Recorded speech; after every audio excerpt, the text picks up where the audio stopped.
The wrench slipped from Marcus's hand and hit the concrete with a metallic clang that echoed through the garage like a gunshot. His knees buckled, not from exhaustion, not from the heat that had been pressing down on him all morning like a heavy hand, but from the realization that had just ripped through his chest like a blade made of ice and fire. The man standing in front of him, the one he'd laughed at 20 minutes ago, the one whose car he dismissed with a smirk and a comment about broke people driving luxury brands, wasn't just any customer. He was the customer. Damon Cross, founder, owner, the living, breathing heartbeat of CrossLine Motors. And Marcus had just insulted his car. His pulse hammered in his ears. The garage, which moments ago had been filled with the casual chatter of mechanics and the hum of air compressors, now felt suffocating, silent. Every pair of eyes in the room was locked on him, some wide with shock, others narrowed with something that looked like pity. Damon didn't move. He stood there in his faded jeans and oil-stained hoodie, hands in his pockets, expression unreadable. His car, a beat-up, dusty CrossLine GT, sat behind him like a ghost from another life. It looked like it had been driven through hell and back. Scratches carved into the paint, dents along the side panels. The kind of vehicle people abandon in junkyards. Marcus had taken one look at it and laughed. Laughed. Man, whoever owned this thing didn't deserve it, he'd said to his coworker, loud enough for the stranger to hear. Probably bought it secondhand and ran it into the ground. These rich folks don't know how to take care of nothing. He'd said it with the confidence of someone who thought he knew the world, someone who thought he'd seen it all. He hadn't, and now, standing in the wreckage of his own arrogance, Marcus understood something that would haunt him for the rest of his life. Some mistakes don't give you second chances. Stay with me, because what happens next isn't just about a car. It's about a man who built an empire from nothing, and another who's about to learn what that really means. Marcus had worked at Tony's Auto Repair for 3 years. 3 years of oil changes, brake jobs, and rich people bringing in their toys for tune-ups they didn't need. He'd grown numb to it, immune to the arrogance that rolled in on 20-inch rims and zero respect for the people who kept those machines running.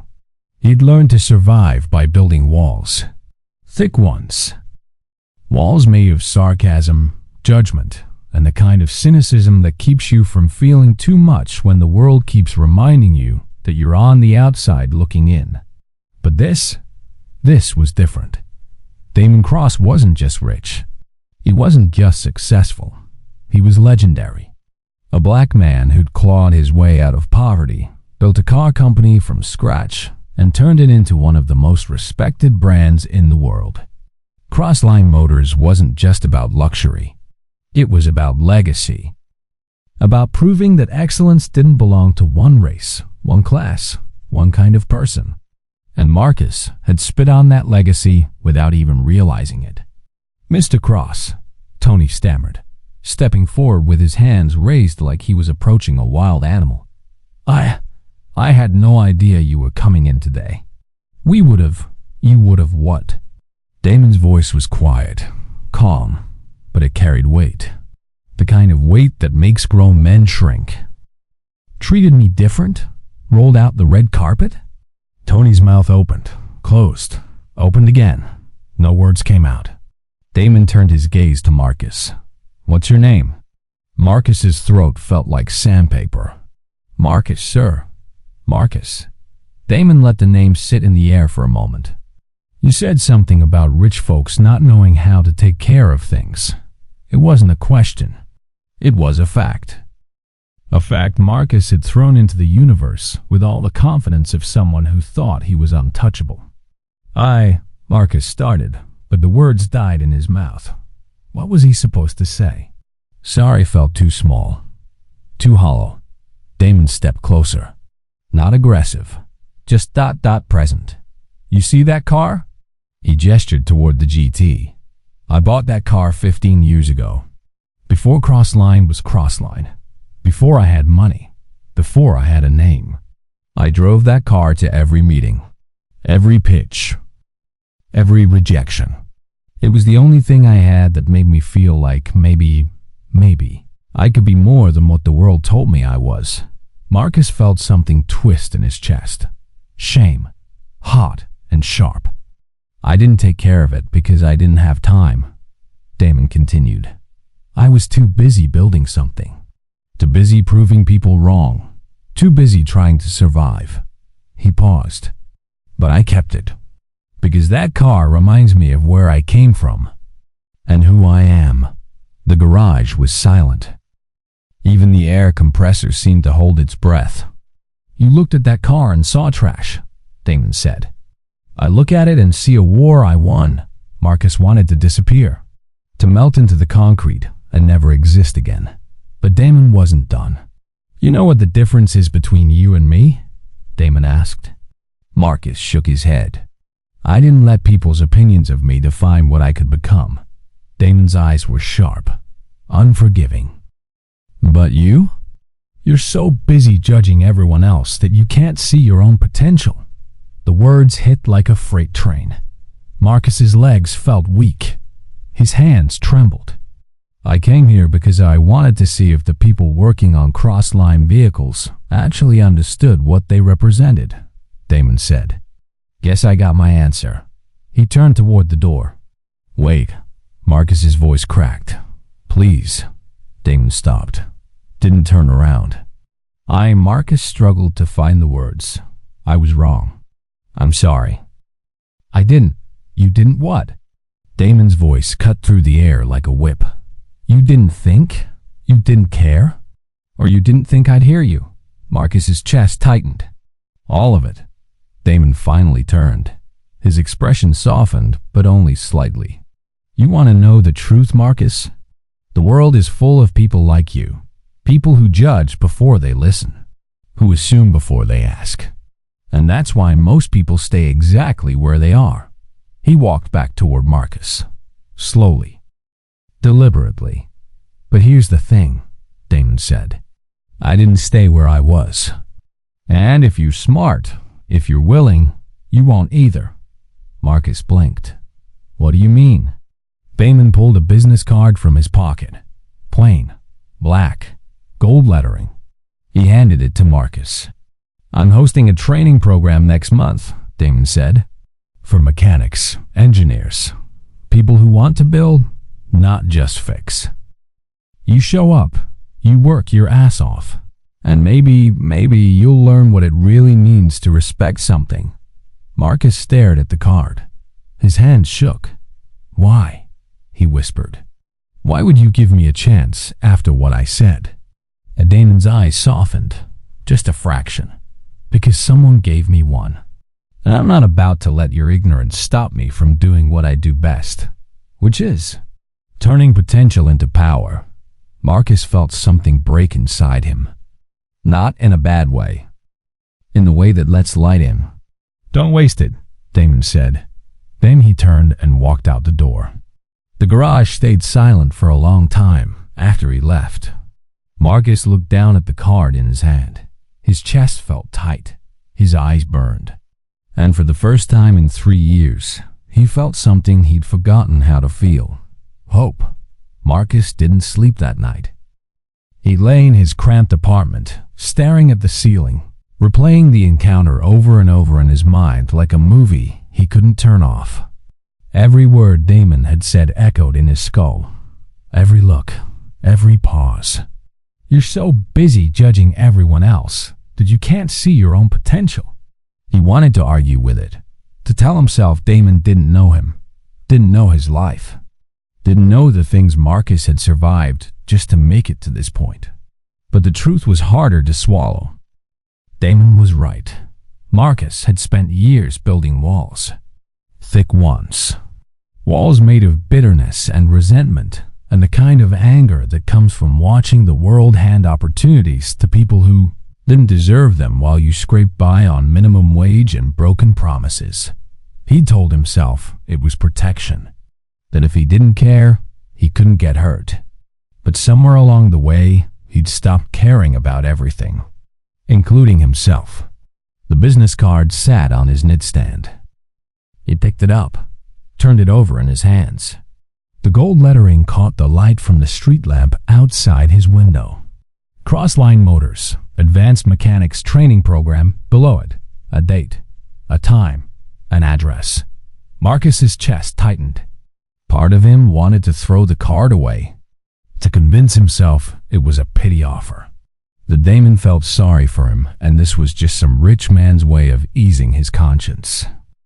But another part of him, a quieter, smaller part, whispered something different. What if it's real? He thought about his father, a man who'd worked 3 jobs his entire life and still died broke. A man who'd told Marcus over and over that hard work was supposed to mean something. That if you kept your head down and did the right thing, the world would eventually reward you. It never did. His father died in a factory accident when Marcus was 16. No insurance. No compensation. Just a closed casket and a bill Marcus's mother couldn't pay. That's when Marcus learned the truth. The world didn't care how hard you worked. It cared about how much power you had. How much money. How much access. And people like him? They had none of it. So he'd stopped trying, stopped dreaming, stopped believing that anything could be different. But now, holding this card, Marcus felt something he hadn't felt in years. Fear. Not the kind of fear that paralyzes. The kind that wakes you up. The kind that makes you realize you're standing at a crossroads, and the choice you make next will define the rest of your life. He could throw the card away, go back to the garage, keep doing what he'd always done, stay safe, stay small. Or he could show up. The next morning, Marcus walked into Tony's auto repair with the card still in his pocket. The other mechanics avoided his eyes. No one mentioned Damon. No one mentioned the car. But Marcus could feel it. The weight of their judgment.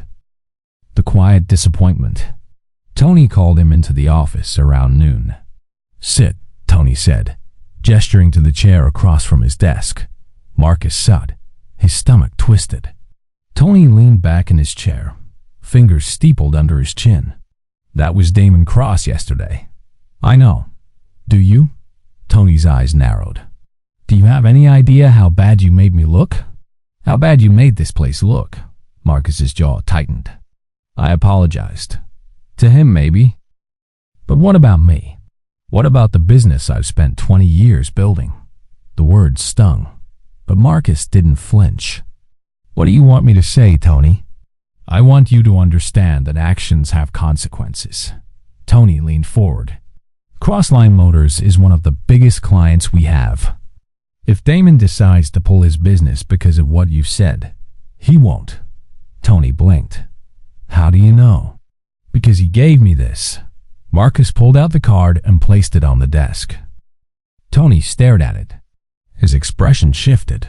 Surprise, confusion, and maybe, just maybe, a flicker of jealousy.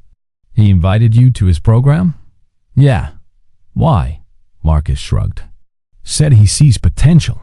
Tony's face hardened. "Potential? In you?" The words hung in the air like a slap. Marcus stood, slowly. His hands didn't shake this time. "Yeah, in me." He walked out of the office before Tony could respond. That night, Marcus called his mother. She lived 2 states away, in the same rundown house Marcus had grown up in. She answered on the 3rd ring. "Baby?" Her voice was warm, tired. "Everything okay?" "Yeah, Ma. Marcus paused. "I wanted to hear your voice." She laughed softly. "You sound like something's on your mind." He told her about Damon, about the car, about the card. She was quiet for a long time. "Marcus," she finally said, "your daddy used to say something." "You remember?" "What?" "He said the difference between a dream and a regret is action." Marcus's throat tightened. "You take that man's offer," she continued. "You take it and you don't look back. You hear me?" "Yeah." His voice cracked. "I hear you. Good. Now go make your daddy proud." When Marcus hung up, He looked at the card again. This time, he didn't hesitate. He picked up his phone and sent an email to the address on the card. Subject: Training Program, Marcus Reynolds' Body. I'll be there. He hit send before he could change his mind. And for the first time in years, Marcus felt something other than anger. He felt alive. The CrossLine Motors headquarters was nothing like Marcus expected. It wasn't just a building. It was a statement. Glass and steel rising into the sky like a monument to ambition. The kind of place that made you feel small and inspired all at once. Marcus stood outside the entrance, hands in his pockets, trying to steady his breathing. He'd arrived 30 minutes early, not because he was eager, but because he was terrified of being late. Other people filtered in, men and women from all walks of life. Some looked confident, polished, like they belonged. Others looked like Marcus felt, out of place, nervous, like they were waiting for someone to tell them it was all a mistake. First time, Marcus turned. A woman stood beside him. Early 30s, braids pulled back into a ponytail, grease under her fingernails. Yeah, Marcus said. You? She nodded. Name's Tasha. Marcus. They shook hands. Her grip was firm. You nervous? She asked. Terrified. She laughed. Good. Means you care. They walked in together. The lobby was massive. High ceilings, sleek furniture, a giant mural on the wall, a timeline of CrossLine's history, photos, blueprints, newspaper clippings. And in the center of it all, a single image. Damon Cross standing beside the beat-up GT Marcus had laughed at. The caption beneath it read, "Where it started, why it matters." Marcus's chest tightened. Damn, Tasha whispered. He really means it, doesn't he? Means what? Legacy. They were directed to a conference room on the 3rd floor. 20 chairs. 19 were filled by the time Marcus and Tasha sat down. The room buzzed with quiet conversation, nervous energy. Then the door opened. Damon walked in. The room went silent. He didn't smile. Didn't offer pleasantries. He just stood at the front of the room, hands in his pockets, and let the silence stretch. Most of you are here because you think this program is going to change your life, he finally said. It won't. The words hit like cold water. This program isn't magic, Damon continued. It's not going to fix your problems. It's not going to make you rich. And it sure as hell isn't going to be easy. He started pacing. Slowly, deliberately. But if you show up every day, if you push past the fear and the doubt and the voice in your head that tells you you're not good enough, if you do that, then you'll change your life. Not me. You. Marcus felt his pulse quicken. I built CrossLine because I refused to let the world tell me what I couldn't do, Damon said. And I'm running this program because I refuse to let you settle for less than what you're capable of. He stopped pacing. Looked directly at Marcus. Some of you walked in here thinking you didn't deserve to be here, that you got lucky, that someone made a mistake. Marcus's face burned. Let me be clear, Damon said. You're here because I saw something in you. And if you don't believe that yet, stick around. Because by the end of this program, you will. The room exhaled. Damon pulled out a marker and walked to the whiteboard. He wrote 2 words in bold letters. Respect. Craft. These are the only 2 things that matter, he said. Respect for the work. Respect for the people who came before you. And a relentless commitment to mastering your craft. He turned back to the group. You want to know why I kept that beat-up GT? Because it reminds me that success isn't about having the nicest things. It's about earning them. And more importantly, it's about remembering where you started so you never lose sight of why you're doing this in the first place. Marcus's hands were shaking, not from fear, from something else, belief.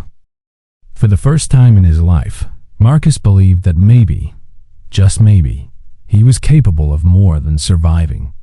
Maybe he was capable of thriving. If you felt the weight of judgment, of being underestimated, drop a comment, because Marcus's story, it's just beginning. And what comes next will redefine everything he thought he knew about himself. The first week of the program broke Marcus in ways he didn't know were possible. Not physically, though the 12-hour days in the workshop left his hands blistered and his back screaming. But mentally, emotionally, the kind of breaking that strips you down to your foundation and forces you to rebuild from scratch. Damon didn't teach the way Marcus expected. There were no lectures, no step-by-step instructions. Instead, Damon threw them into the deep end and watched to see who would swim. "Build me an engine," Damon had said on day 2. The group stared at him. Blank faces, nervous laughter. "From scratch?" someone asked. "From scratch," Damon confirmed. "You have 2 weeks. Figure it out. No blueprint, no guidance. Just raw materials, a workshop, and 20 people who barely knew each other." It was chaos. Marcus quickly realized that knowledge wasn't the problem. Most of the people in the program knew their way around an engine. The problem was trust. No one wanted to be the first to speak up, to take charge, to risk being wrong. So they stumbled, argued, second-guessed every decision. Damon watched from the corner of the room, silent, arms crossed. Occasionally, he'd walk over, glance at their progress, and walk away without a word. It drove Marcus insane. Why doesn't he just tell us what to do? Tasha muttered one afternoon, wiping sweat from her forehead. "Because that's not the point," Marcus said. She looked at him. "Then what is?" Marcus didn't have an answer. Not yet. By the end of the first week, half the group wanted to quit. 2 people already had. Marcus didn't blame them. The program wasn't just hard. It was humbling. It forced you to confront every insecurity, every doubt, every fear you'd ever buried. And Marcus had buried a lot. One night, after everyone else had left, Marcus stayed behind. He stood in front of the half-assembled engine, staring at the mess of parts and frustrated effort. "You're still here," Marcus jumped. Damon stood in the doorway. "I was just," Marcus started, but Damon waved him off. "Don't explain. Just tell me what you see." Marcus looked at the engine. A disaster. Damon walked over, stood beside him. "You know what I see?" "What?" "Progress." Marcus frowned. "How?" "We're not even close to finishing." "Progress isn't about finishing," Damon said. "It's about starting. About taking the first step even when you don't know where it leads." He picked up one of the parts, turned it over in his hands. "You know why I don't give you instructions? To torture us." Damon smiled. "Because real growth doesn't come from following directions. It comes from figuring things out on your own. From failing. From trying again." He set the part down. "You want to know the secret to building something great?" Marcus nodded. "You stop waiting for permission." The words landed like a punch. "Most people spend their whole lives waiting for someone to tell them they're good enough," Damon continued. "But that day never comes. So they give up. They settle. They convince themselves they're not meant for more." He looked at Marcus. "Is that you?" Marcus's jaw tightened. "No." "Then prove it." Damon walked toward the door, stopped, turned back. "You've got potential, Marcus. The potential means nothing if you don't do something with it." He left Marcus alone in the workshop. Marcus stood there for a long time, staring at the engine, at the scattered parts, at the mess they'd made trying to figure it out. And then he did something he hadn't done in years. He got to work. For the next 3 days, Marcus barely slept. He stayed late, came in early, studied schematics, asked questions, made mistakes, fixed them. Slowly the others started to notice. Tasha joined him one night, then 2 others, then 5. They didn't talk much. They just worked, side by side, piece by piece. By the end of the second week, the engine was finished. It wasn't perfect, but it ran. When Damon came to inspect it, he didn't say anything at first. He just stood there, listening to the hum of the engine, watching it turn. Then he nodded. "Good," he said. "Now take it apart and build it better." The group groaned, but they were smiling, because for the first time, they understood. This wasn't about the engine. It was about who they were becoming in the process. That night, Marcus called his mother again. "How's it going, baby?" she asked. Marcus leaned back in his chair, closed his eyes. "Hard. Good.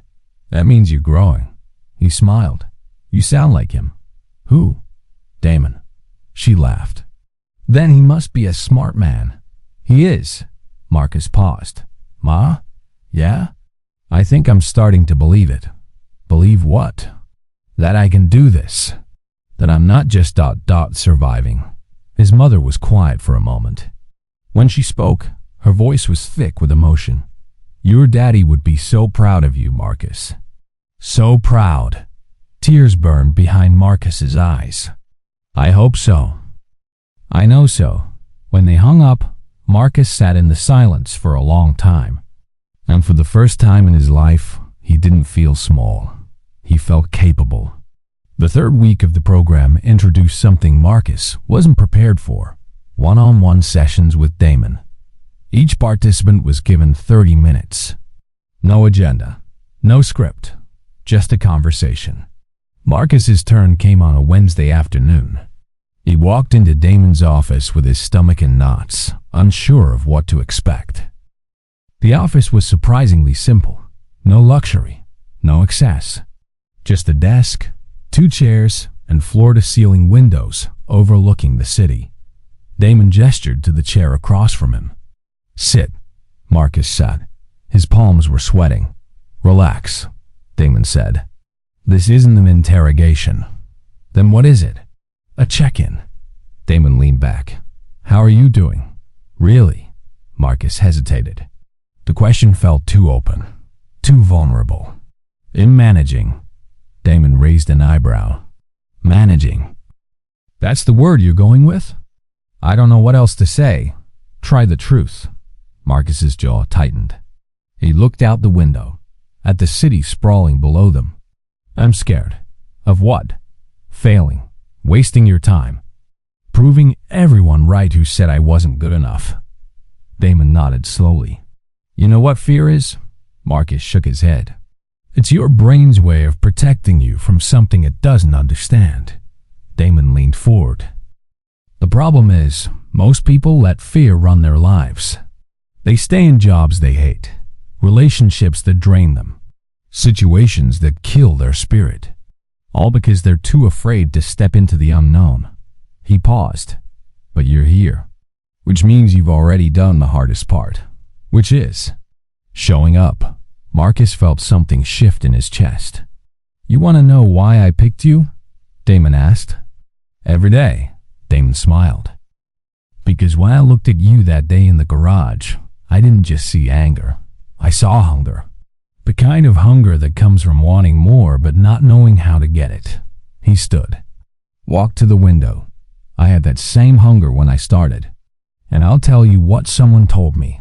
Hunger is good, but only if you feed it with action. Otherwise, it just eats you alive." Marcus swallowed hard. "What if I'm not smart enough? What if I don't have what it takes?" Damon turned. "Then you'll fail. And you'll learn. And you'll try again." He crossed his arms. "You think I built CrossLine without failing? I failed constantly, but I didn't let failure define me. I let it teach me." He walked back to the desk, pulled out a folder, opened it. Inside were photos, dozens of them. Damon as a kid, standing in front of a broken-down house. Damon as a teenager, working at a fast food joint. Damon in his 20s, standing beside the beat-up GT Marcus had mocked. "This is who I was," Damon said. "Poor, overlooked, told I'd never amount to anything." He closed the folder, but I refused to let that be my story. And now, I'm giving you the chance to do the same. Marcus stared at the folder. His throat felt tight. You're not here because I felt sorry for you, Damon said. You're here because I see a version of you that you don't see yet. A version that's capable. That's powerful. That's unstoppable. He leaned forward. But I can't make you believe that. Only you can. Marcus's hands were shaking, not from fear this time. From something deeper. Something raw. What do I do? Marcus whispered. Stop waiting for proof, Damon said. Start being the proof. The session ended, but Marcus didn't leave. He sat in that office for another 10 minutes, staring at his hands, replaying Damon's words over and over. Start being the proof. When he finally walked out, Tasha was waiting in the hallway. How'd it go? She asked. Marcus looked at her, smiled. I think I just got my ass kicked. In the best way possible. She laughed. Yeah, he does that. They walked back to the workshop together. And for the first time since the program started, Marcus didn't feel like he was pretending. He felt like he belonged. Week 4 brought a new challenge. Design. Not just mechanics. Not just labor. Vision. Damon wanted each participant to design a component for a vehicle that didn't exist yet. Something innovative. Something bold. Think beyond what you know, Damon said during the briefing. I don't want safe. I don't want conventional. I want something that makes people stop and say, damn, I didn't know that was possible. It was the hardest assignment yet, because it required something Marcus had spent years avoiding. Imagination. He'd been so focused on surviving, on just getting through each day, that he'd forgotten how to dream, how to create, how to believe that his ideas mattered. The other participants dove in. Sketches filled notebooks. Conversations buzzed with excitement. But Marcus sat frozen, staring at a blank page, paralyzed by the fear that whatever he came up with wouldn't be good enough. Tasha noticed. You good? I don't know what to design, Marcus admitted. What do you care about? What do you mean? Like, what problem do you want to solve? What frustrates you about cars? About the industry? Marcus thought about it. Thought about the garage. About the customers who came in with cars they couldn't afford to fix. About the people in his neighborhood who relied on vehicles that were one breakdown away from useless. Accessibility, Marcus said. I want to design something that makes high-performance vehicles more accessible, not just for rich people. For everyone? Tosha's eyes lit up. Then do that. But how? CrossLine is a luxury brand, so challenge that. Show Damon that luxury doesn't have to mean exclusivity. Marcus stared at her. Something clicked. He grabbed his notebook and started sketching. For the next week, Marcus worked obsessively. He designed a modular engine system, one that could be scaled up or down depending on budget and performance needs. The idea was simple. Make the core technology affordable without sacrificing quality. It was risky. It challenged everything CrossLine stood for, but it felt right. When presentation day came, Marcus was the last to go. He stood in front of the group, hands shaking, and explained his design. The room was silent when he finished. Damon leaned back in his chair, arms crossed, expression unreadable. Why should I care? He finally asked. Marcus blinked. What? Why should I care about making my vehicles more accessible? CrossLine is built on exclusivity, on prestige. You're asking me to compromise that. Marcus's pulse quickened. I'm not asking you to compromise. I'm asking you to expand. Expand how? By reaching people who've been told they don't belong in spaces like this. People who work just as hard as anyone else but can't afford the same opportunities. Marcus's voice steadied. You talk about legacy, about respect. But legacy isn't just about what you build.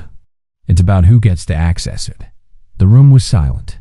Damon stood, walked to the front, stood beside Marcus. You know what you just did? Damon asked. Marcus shook his head. You challenged me. And you backed it up with vision. Damon looked at the design. This is good, Marcus. Really good. Marcus's chest tightened. But more importantly, Damon continued, you just proved that you're not here to follow. You're here to lead. He turned to the group. That's what I want from all of you. Not obedience. Not imitation. Innovation. The room erupted in applause. Marcus felt his eyes burn. He didn't cry, but he wanted to. After the presentation, Damon pulled Marcus aside. You thought about what comes next? Damon asked. What do you mean? This program ends in 2 weeks. What are you going to do after? Marcus hadn't thought that far ahead. I don't know. Damon nodded. Well, start thinking. Because I've got plans for you. What kind of plans? Damon smiled. The kind that'll change your life. If you're ready. Marcus's heart pounded. I'm ready. Good. Then let's get to work. Comment below if you've ever had an idea you were too scared to share. Because Marcus just proved that the boldest moves come from the most unlikely places. And his journey? It's about to take a turn no one saw coming. The final week of the program felt surreal. What had started as a terrifying leap into the unknown had become something Marcus couldn't imagine his life without. The people in the room weren't just classmates anymore. They were family. They'd bled together, failed together, rebuilt together. And now it was almost over. On the second to last day, Damon called Marcus into his office again. Marcus walked in, calmer this time, more confident. The scared kid who'd walked through these doors a month ago felt like a different person. Damon gestured to the chair. Marcus sat. I've been watching you, Damon said. I know. Kind of your thing. Damon smiled. Smart ass. I like it. He leaned forward. I want to offer you a position. Marcus's breath caught. A position? At CrossLine. Full-time. Leading a new division focused on accessible performance technology. Damon slid a folder across the desk. Everything's in here. Salary. Benefits. Equity. Marcus opened the folder. His eyes widened. The numbers were ... life-changing. More money than he'd ever imagined making. More than his father had made in his entire life. This is ... double quote. Marcus couldn't find the words. Real, Damon finished. Very real. Marcus looked up. Why me? Because you're not afraid to challenge the status quo. Because you see possibilities where others see limitations. Damon paused. And because you understand something most people in this industry don't. Who we build for matters just as much as what we build. Marcus's hands trembled as he held the folder. I don't know what to say. Don't say anything yet. Take the night. Think about it. But Marcus? Damon's expression grew serious. This isn't just a job. It's a responsibility. You'll be representing something bigger than yourself. You'll be proof that the system can change. That people from places like where we came from can lead, not just follow. That's a lot of pressure. It is. But I wouldn't offer it if I didn't think you could handle it. Marcus closed the folder. His mind was racing. Part of him wanted to scream yes immediately. But another part, the part that had learned not to trust good things, whispered, what's the catch? There's no catch, Damon said, reading his expression. Just hard work. Long hours. And the expectation that you'll pour everything you have into this. Marcus met Damon's eyes. I've been pouring everything I have into survival my whole life. This would be the first time it actually means something. Damon smiled. Then I think you have your answer. Marcus left the office in a daze. He walked through the building, past the mural, past the GT that started everything, and out into the parking lot where his beat-up Honda sat surrounded by luxury vehicles. He leaned against the hood, pulled out his phone, called his mother. Baby? She answered. It's the middle of the day. You okay? Ma. His voice cracked. He offered me a job. Silence. Then, what kind of job? Leading a division at CrossLine. With a salary that ... He laughed, tears streaming down his face. I could buy you a house, a real house, with a yard and everything. His mother sobbed. Marcus ... double quotes. I know, Ma. I know. They cried together over the phone. Not sad tears. The kind of tears that come when years of struggle finally break open into something beautiful. Your daddy, his mother whispered. He's watching, baby. And he's so proud. I hope so. I know so. When they hung up, Marcus sat in his car for a long time, staring at the folder, at the numbers that represented not just financial security, but freedom. The freedom to stop surviving and start living. He thought about the kid he used to be. The one who'd watched his father die for a system that didn't care. The one who'd built walls to protect himself from disappointment. That kid was gone. And in his place was someone Marcus was just beginning to recognize. Someone who deserved good things. Someone who could build them. He opened the folder again. Read through every page. Every detail. And by the time the sun started to set, he knew his answer. The next morning, Marcus walked into Damon's office without knocking. Damon looked up. Confident. I like it. Marcus placed the signed contract on the desk. When do I start? Damon grinned. Monday. They shook hands. But Damon didn't let go immediately. One more thing, Damon said. That GT in the lobby? Yeah? It's yours. Marcus blinked. What? Consider it a reminder of where you started, of what's possible when you refuse to let the world define you. Damon released his hand. And maybe, one day, you'll give it to someone who needs the same reminder. Marcus's throat tightened. I don't know how to thank you. Don't thank me. Become the person I see in you. That's all the thanks I need. The final day of the program was bittersweet. Damon gathered everyone in the workshop one last time. You came here as individuals, he said, but you're leaving as something more. You're leaving as proof that excellence isn't about where you come from. It's about where you're going. He looked around the room at faces that had transformed over the past month. Some of you will go on to do incredible things. Others will struggle. But all of you now know something most people never learn. You're capable of more than you think. And the only person who can stop you is yourself.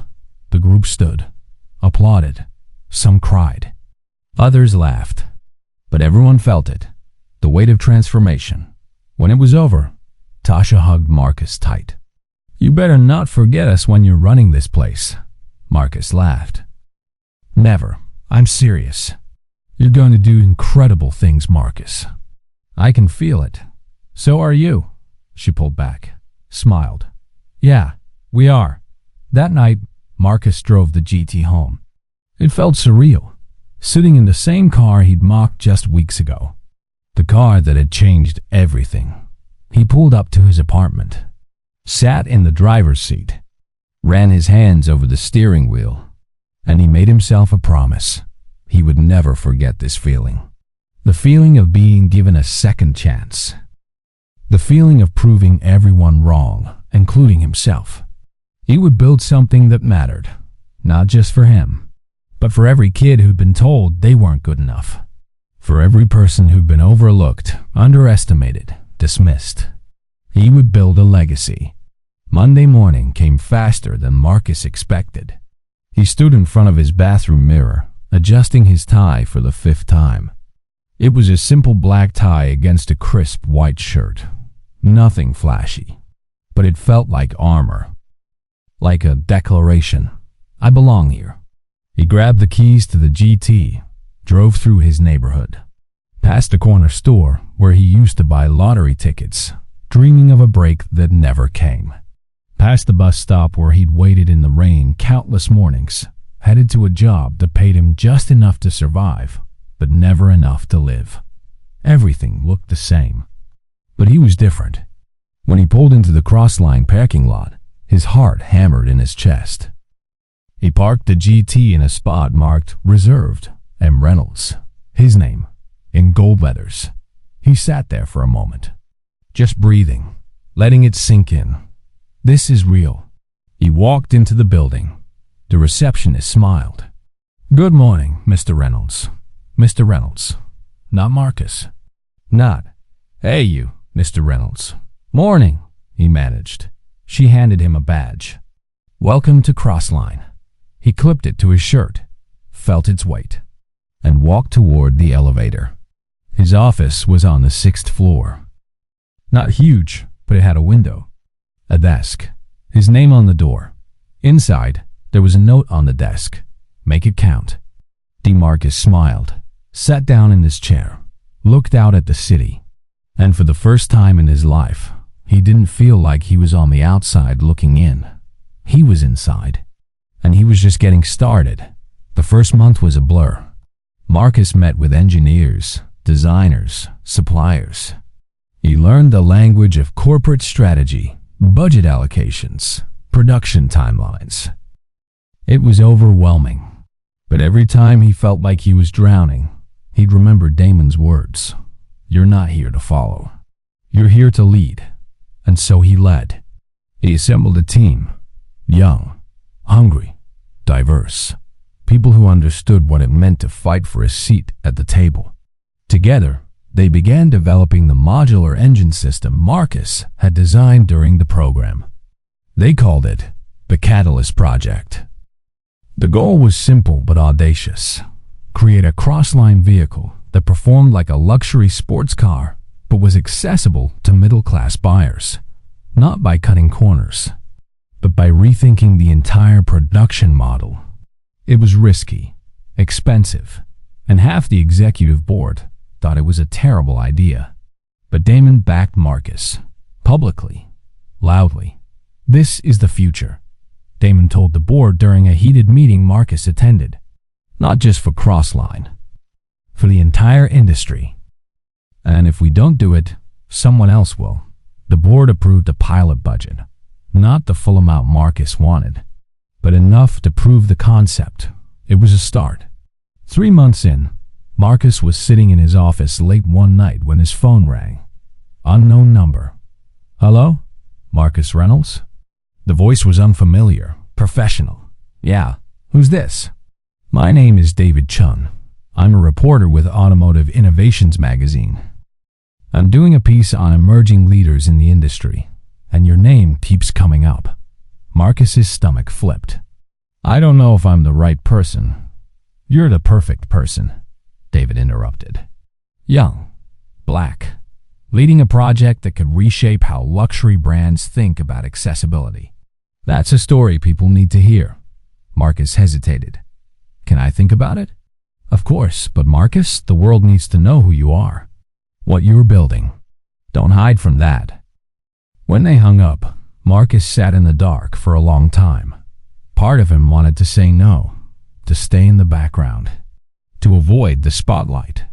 But another part, the part that had learned to fight for his worth, knew David was right. The world needs to know who you are. He called Damon. "You still at the office?" Damon asked. "Yeah, me too." "Come up." Marcus took the elevator to the top floor. Damon's office overlooked the entire city.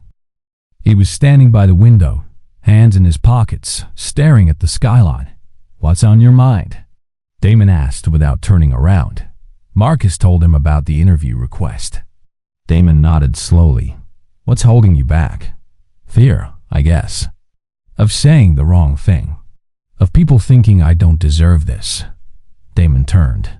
"You know what I learned a long time ago? People are going to think whatever they want. Some will celebrate you. Some will tear you down. But the ones who matter, the ones who are fighting the same fight, they'll see you and feel hope." He walked closer. "Do the interview. Tell your story. Not for yourself. For the kid who's sitting in a garage right now, wondering if there's more to life than survival." Marcus swallowed hard. "What if I fail?" then you fail. But you won't, because you've already done the hardest part, which is believing you deserve to be here. 2 weeks later, the article came out. The headline read, Marcus Reynolds, the mechanic rebuilding the future of luxury cars. It went viral.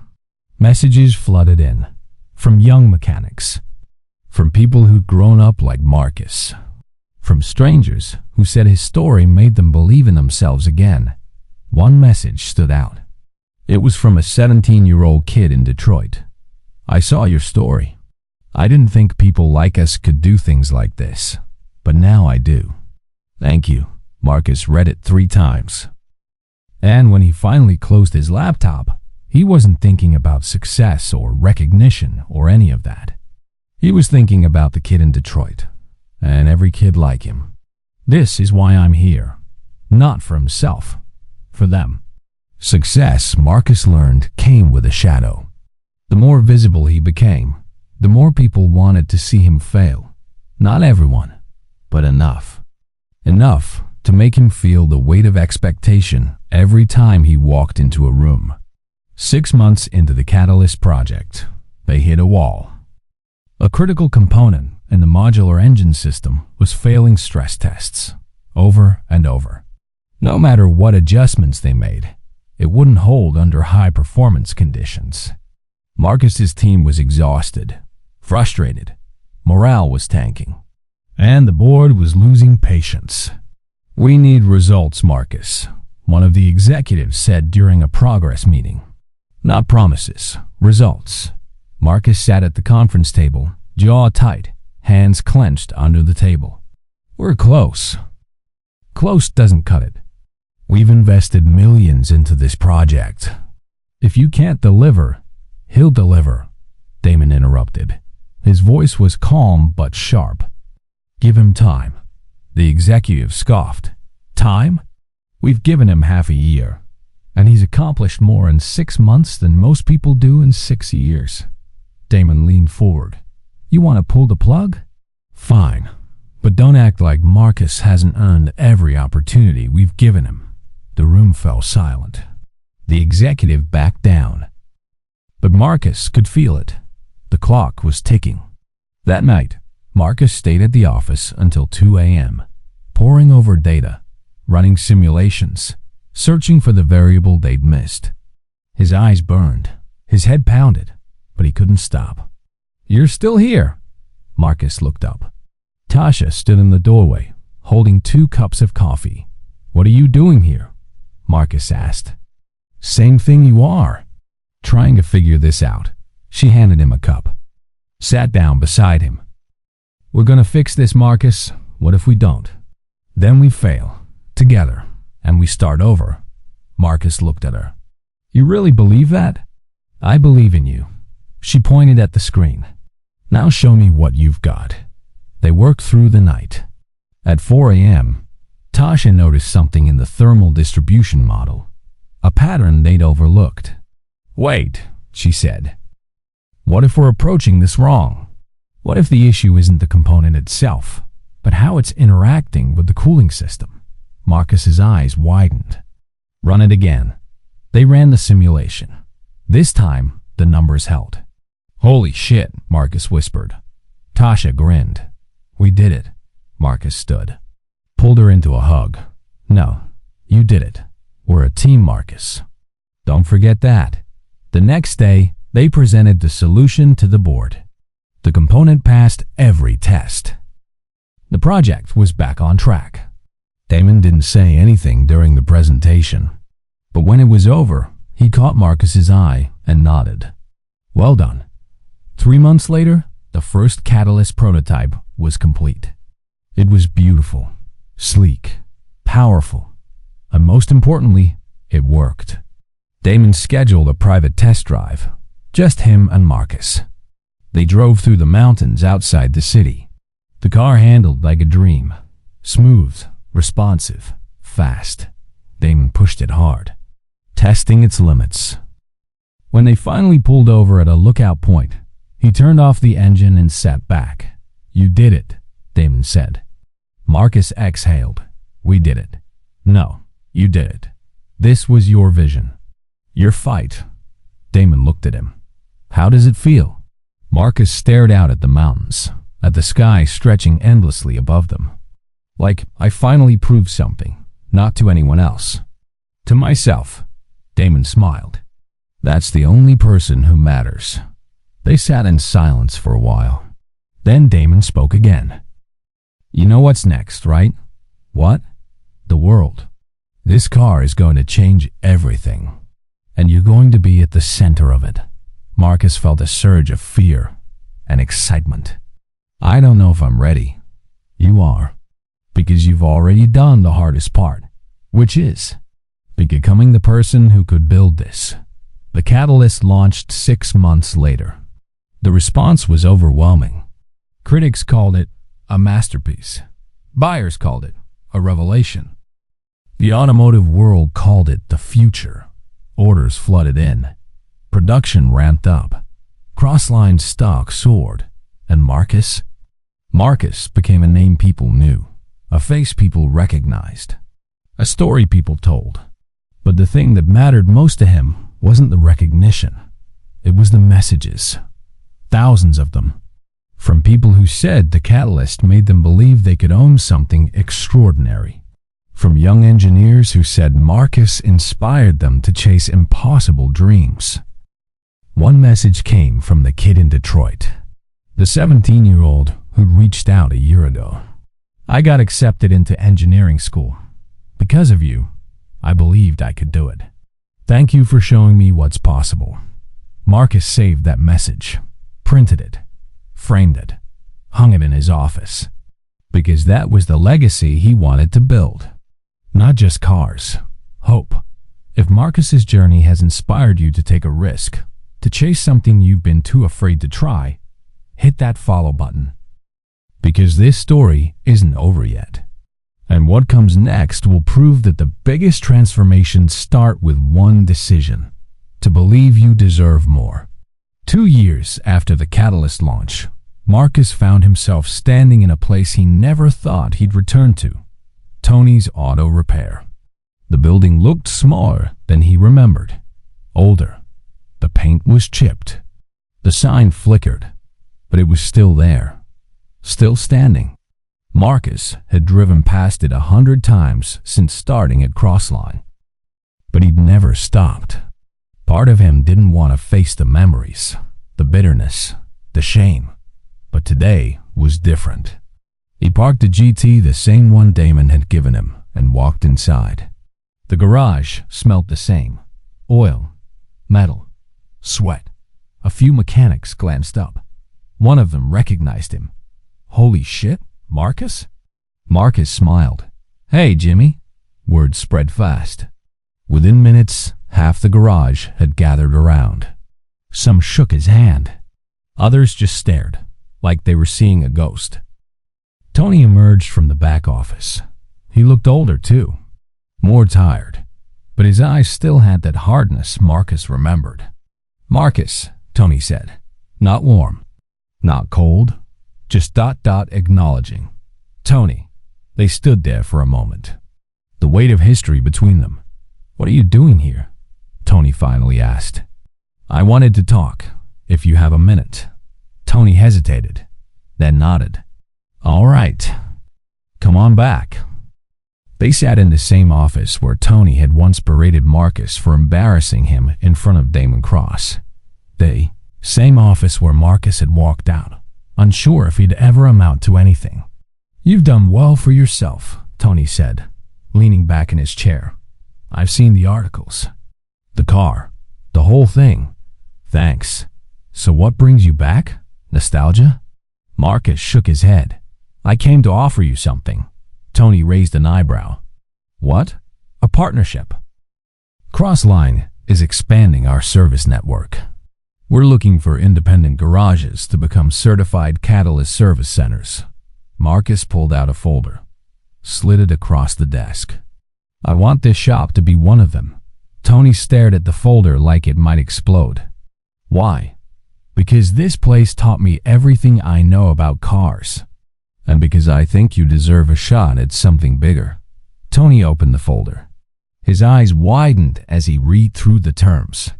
Funding for new equipment. Training for the staff. A percentage of every service contract. This is ... Tony looked up. This is a lot of money, Marcus. It's an investment in this shop. In you. Tony set the folder down, leaned back. I wasn't exactly kind to you. No, you weren't. I said some things I shouldn't have. You did. Tony met Marcus's eyes. So why help me? Marcus thought about it. About Damon. About second chances. About the power of choosing grace over grudges. Because holding on to anger just makes you heavy, Marcus said. And I'd rather build something than carry that weight. Tony's jaw tightened. For a moment, Marcus thought he might refuse. But then Tony extended his hand. Deal. They shook. Before Marcus left, he walked through the garage one more time. He stopped at the bay where he used to work, where he'd spent 3 years feeling stuck, trapped, invisible. Jimmy walked over. Man, I can't believe you came back. Why? Because if I were you, I'd never look back. You made it out, Marcus smiled. I didn't make it out. I just changed direction. Still, you're living the dream. Marcus looked around the garage, at the mechanics working, at the cars waiting for repair, at the life he'd left behind. You know what the dream is, Jimmy? It's not escaping. It's transforming. It's taking the things that broke you and using them to build something stronger. Jimmy nodded slowly. That's deep, man. Marcus laughed. Yeah, I've been hanging around Damon too long. As Marcus walked to his car, he felt lighter. Not because he'd proven anything, but because he'd let something go. The bitterness, the resentment, the need to be right. He got in the GT, started the engine, and as he drove away, he didn't look in the rearview mirror. He looked forward. That night, Marcus had dinner with Damon. They sat at a quiet restaurant, talking about the business, about life, about where CrossLine was headed. I heard you went back to Tony's, Damon said. How do you know? I always know. Damon smiled. How'd it feel? Good. Really good. You made peace with it. Yeah, I think I did. Damon raised his glass. To growth. Marcus clinked his glass against Damon's. To growth. They drank. And then Damon leaned forward. You know what the next phase is, right? What? Building your own people. The way I built you. Marcus's chest tightened. I don't know if I'm ready for that. You are. Because you understand something most leaders don't. It's not about being perfect. It's about being present. About showing people what's possible. Marcus thought about the kid in Detroit. About the messages he'd received. About the mechanics at Tony's shop who looked at him like he was proof of something bigger. I want to start a mentorship program, Marcus said. Like the one you ran, but focused on kids from underserved communities. Kids who think the automotive industry isn't for them. Damon's eyes lit up. Then do it. Just like that. Just like that. You don't need permission, Marcus. You never did. 6 months later, Marcus launched the Catalyst Mentorship program. 20 kids, from neighborhoods like the one he grew up in. Kids who were hungry, scared, hopeful. On the first day, Marcus stood in front of them and saw himself. The version of him that had walked into Damon's program 2 years ago. Lost, searching, desperate to believe in something. I'm not here to save you, Marcus said. I'm here to show you that you can save yourselves. That the power to change your life isn't out there. It's in here. He tapped his chest. And all you have to do is choose to use it. The kids stared at him. Some skeptical, some curious, some already believing. And Marcus smiled, because he knew what was about to happen. They were about to discover what he had discovered, what Damon had shown him. You are not your circumstances. You are your choices. Years later, Marcus would look back on that moment as the one that mattered most. Not the Catalyst launch, not the articles, not the wealth or the recognition, but that room.